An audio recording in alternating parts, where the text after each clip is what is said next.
They're 5-2, and you look at their bye, they're going to be 6-5 headed into the bye and have to scrape their way into the postseason. Interesting. They have scored 13 points total in quarters 1 through 3 of their last 3 games, all wins.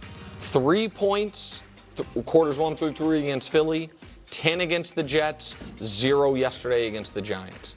I will give Bo Nix credit for being a gamer at the end of these games, and he is playing great at the end of these games.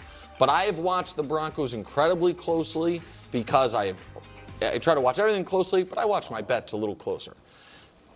And nothing fills me with more confidence than when I see Bo Nix is launching a deep ball on the run, that thing is sailing out of bounds. And I have seen it play in, play out, and then he has flipped the switch in these fourth quarters. And that matters for long term potentially. But I thought the Broncos defense yesterday was disappointing. I thought Sean Payton's game plan yesterday was disappointing.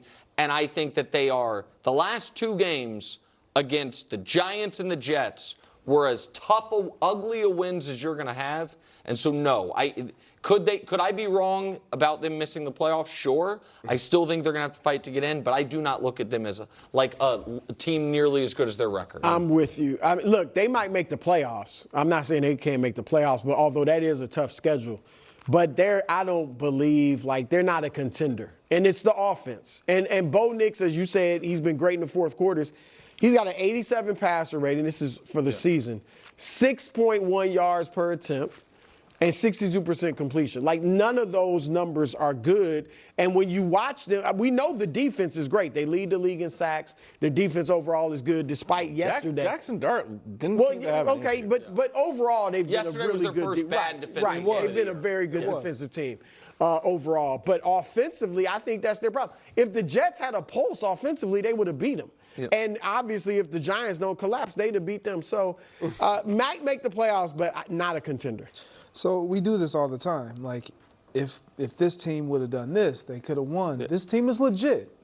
This team is legit, and I'll tell you why. They're legit because there are not many teams that could be in these situations that they have been in and find themselves on the winning side of them. That's fair. Because of how sound they are defensively. Now, did they give up a lot yesterday against the Giants? Absolutely. But sometimes you let your guard down. What they can't have is those numbers from their quarterback. And if you look at yesterday's game, before we even get to the game, before we even get to this, well, we can go to the stats. You got to find a way, if you're Sean Payton, to get that fourth quarter version of Bo Nix for the entirety of the game, because that would only then make them even more legitimate. Then they would be an excellent team. Yeah, if they had hit fourth quarter Knicks throughout the game.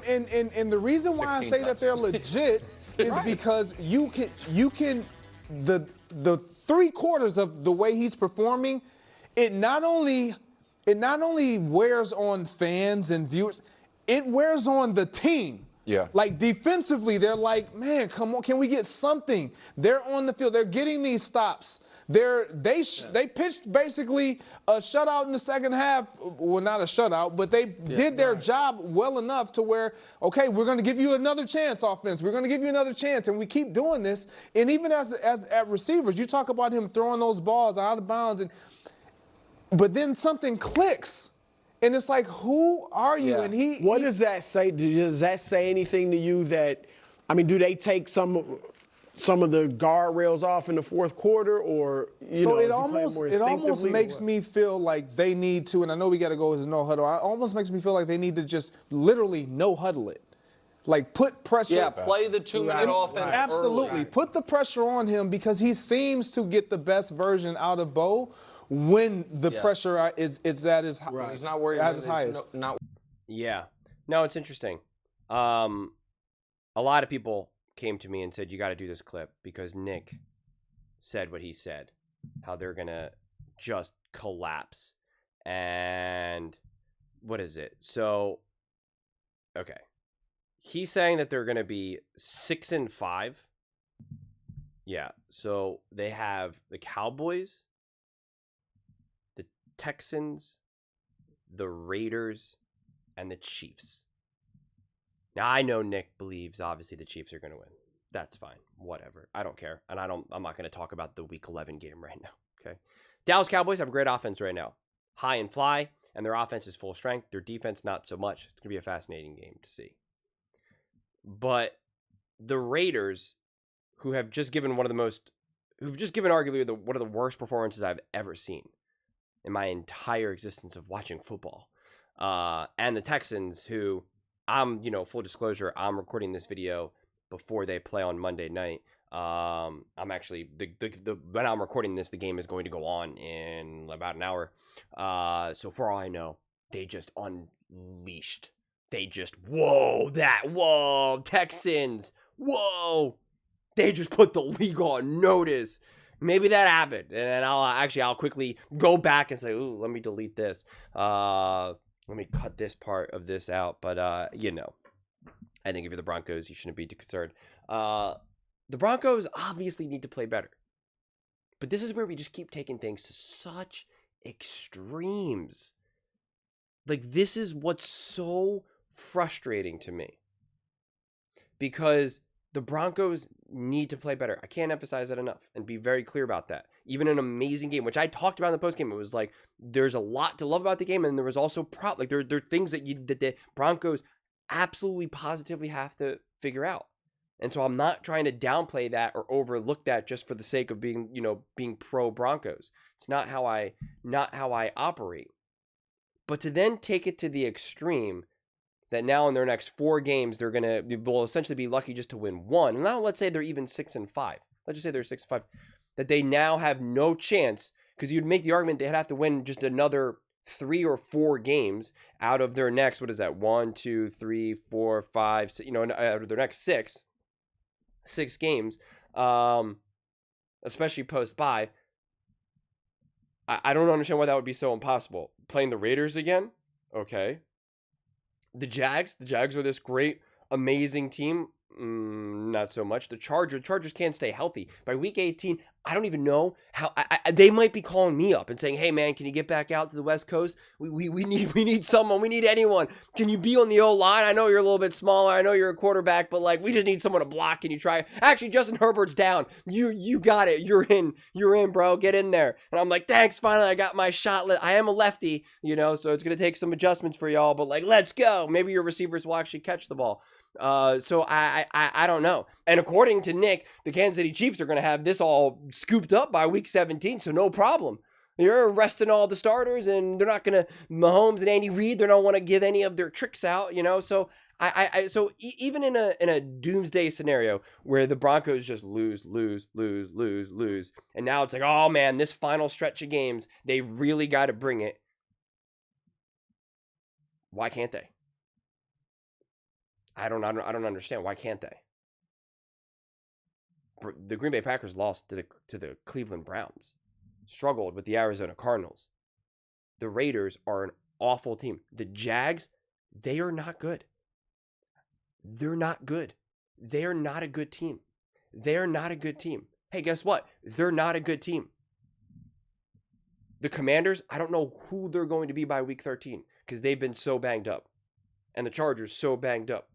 And then again, we'll just leave the Chiefs in their own little isolation because they're the Chiefs. They're the Chiefs. We don't have to take things to the extreme. We really don't. We really, really, really don't. I mean, they beat the Eagles. The Colts game actually now has aged unbelievably because that Colts team has been on fire. They've been historically great. Historically great. They're doing things that the 2018 Chiefs haven't done and what the undefeated Patriots haven't done. The Colts have been unbelievable. And the Broncos were the better team. They played better. They beat themselves. They had that game won and they lost. And again, that's football. There's plenty of times that the better team ends up losing, or the better team doesn't play as good as the other team. Like, you know, so it's just football. We don't have to get too lost in that. But my point is that the Broncos were right there, obviously. And so to think that they can't be right there against the Chiefs, against the Cowboys, the Texans, the Raiders, the Commanders, the Packers, the Jags, it doesn't logically make any sense. Now I get it. They struggle with the Jets and they struggle with the Giants. I get it.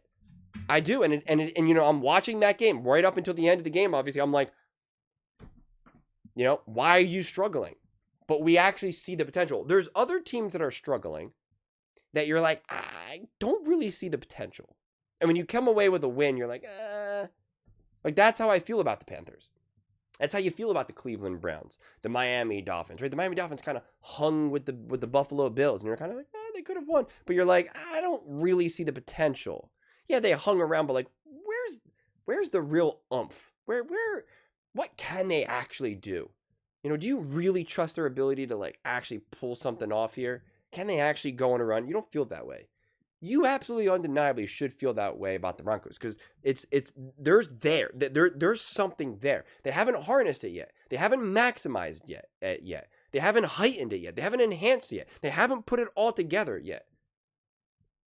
But I do imagine once you come to the bye, they'll be even better. Because again, for those of you who don't know, once you reach the bye, you're able to really audit yourself. You're able, for the first time all season, you're able to really look at everything you've done. Most of the time throughout the regular season, you're constantly looking at the next team. Like the Broncos, you know, they got to now look at like the Cowboys, right? They're on to the Cowboys. And it's just always on to, you know, it's Bill Belichick, on to the Jets, on to the, you know, to whatever. It's always on to that next week. But once you're doing it in your bye, you can then really audit yourself. And now really look at what you're doing right, what you're doing wrong, what really fundamentally needs to change. And the Broncos have a great bye. Week 12, like that's a nice bye location. You get a big stretch of games, and then in the last, you know, hurrah, you've got to do your self audit. You get to rest up, hopefully heal up, and you got a stretch of games, and it's not too long of a stretch, and then that ideally brings you into the playoffs, and you know. Before you know it, your Bo Nix is raising the Lombardi trophy. But, yeah, it's just, I don't know. I wish we didn't have to constantly take things to such an extreme where it's either the Broncos are awful and trash and this and that, and or just saying like, you know, they're winning these games, but like now they're going to plummet to 6-5, and then they're going to struggle just to win another 3 or 4 games. It's just, I don't know, man. I don't know. But those are just my thoughts. I'd absolutely love to hear yours. What do you guys all think about the Denver Broncos? Nick did admit that Bo Nix has been excellent in those fourth quarters. That's something. It's something. But let me know in the comments below. I read every single comment. So whether you agree with me or disagree with me, either way, let's get in some discussions. Let's get in some fights. But ultimately, let's just have some fun. And please do consider subscribing. We are building an amazing community here, and absolutely love to see you part of it. I want to build something that we all generally feel connected to. Something that we're really excited to be part of. I think we're well on our way to doing it. Please don't forget to give this video a thumbs up, as it really does help with the visibility and the algorithm. Thank you so much. See you next time.